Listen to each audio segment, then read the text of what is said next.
May 31 രാത്രി 7 മണിക്ക് പാനൂരിന്റെ രാഷ്ട്രീയവും വികസനവും ചർച്ച ചെയ്യുന്നു.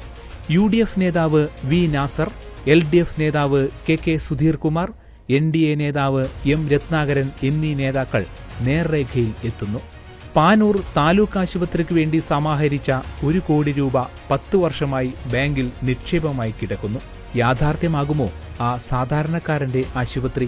നോട്ട് നിരോധന നാളുകളിൽ 500,000 രൂപ ആശുപത്രി ഫണ്ടിലേക്ക് വന്നു എന്ന ആരോപണത്തിന്റെ നിജസ്ഥിതി എന്ത്? ജനങ്ങളുടെ കയ്യിൽ നിന്ന് 1 കോടി പരം രൂപ പിരിച്ചെടുത്തിട്ടാണ് ഇന്നും യാഥാർത്ഥ്യമാകാത്തത്. എന്ന് പറഞ്ഞു കഴിഞ്ഞാൽ ജനങ്ങൾ പൈസ കൊടുത്തത് ബാങ്കിൽ ഇടാനല്ല. അതും ബാങ്ക് ഏതാണെന്ന് പരിശോധിച്ച് അദ്ദേഹത്തിന്റെ ബന്ധത്തിൽപ്പെട്ട സർവീസ് സഹകരണ ബാങ്കിലാണ് പൈസ ഉള്ളത്. രണ്ട് ബാങ്കിലാണ്, ഒന്ന് കനറ ബാങ്കിലും കുറച്ച് പകുതി പൈസ അങ്ങനെയാണെങ്കിൽ ബാങ്ക് സ്റ്റേറ്റ്മെന്റ് കോപ്പി എനിക്ക് തരട്ടെ, നിങ്ങൾക്ക് തരട്ടെ. പാനൂരിന്റെ തലവര മാറ്റുന്ന 4 വരി പാത എന്ന് വരും. പാനൂർ നഗരമധ്യത്തിലൂടെ 4 വരി പാത അല്ലേ? 4 വരിയോ 3 വരിയോ 2 വരിയോ? 4 വരി. എന്താണ് അതിന്റെ അവസ്ഥ? ഞാനത് പറഞ്ഞ മുമ്പ് നേരത്തെ മേക്കുന്ന ആശുപത്രി മാത്രമല്ല, പെരിങ്ങളം PHC കെട്ടിടത്തിന് വലിയ തുക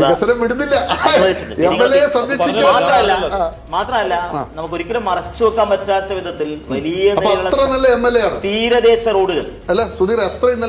ബഹുമാനപ്പെട്ട നാസർ മാസ്റ്ററുടെ ജന്മദേശം ഉൾക്കൊള്ളുന്ന മേഖലയിലാണ് UDFന്റെ രാഷ്ട്രീയം. അതേ UDFിനുള്ള സമയത്ത് ഉയർത്തിപ്പിടിച്ചിട്ടുണ്ടാവും. LDFന്റെ രാഷ്ട്രീയമുണ്ട്. ഇതിൽ ഏതാണ് ഏറ്റവും നല്ലത്? അങ്ങനെയൊന്നും വ്യക്തമായിട്ട് കാര്യങ്ങൾ കൈകാര്യം ചെയ്ത് പോകുന്നത് ശരിയല്ലല്ലോ. സെക്രട്ടറിമാർ വാഴാത്ത നഗരസഭയോ പാനൂർ? ഏത് മുന്നണിയിൽ നിന്നും മത്സരിച്ചാലും ജയിക്കുന്ന പാനൂരിന്റെ കുത്തുപറമ്പിന്റെ MLA കുറിച്ച് നേതാക്കളുടെ മനസ്സറിയേണ്ടേ? നഗരസഭ 25 ലക്ഷം രൂപ വെച്ചിട്ടുണ്ട്. അതിന് ഉദ്ഘാടനം ചെയ്തു. ഏറ്റവും നല്ല മനോഹരമായ ഒരു ബിൽഡിംഗ് ആക്കിയിട്ടുണ്ട്. ആ സേവനം ജനം കൊടുത്തുകൊണ്ടിരിക്കുകയാണ്. അതേപോലെ 2 വെൽനസ് സെന്റർ ഞങ്ങൾ കിട്ടിയിട്ടുണ്ട്. അത് പെരിങ്ങത്തൂരിലും കടഞ്ഞിയിലും ആ വെൽനസ് സെന്റർ ഞങ്ങൾ ആരംഭിച്ചിട്ടുണ്ട്.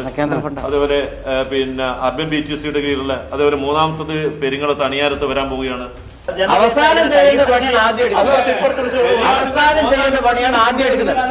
വികസനത്തിന്റെ പഴയകാലവും പുതിയ കാലവും വിലയിരുത്തേണ്ടേ? കാണണം നിങ്ങൾ നേർരേഖ, വിലയിരുത്തണം നാടിന്റെ പുരോഗതി, അറിയണം നമ്മുടെ നേതാക്കളുടെ മനസ്സ്. കാണുക നേർരേഖ.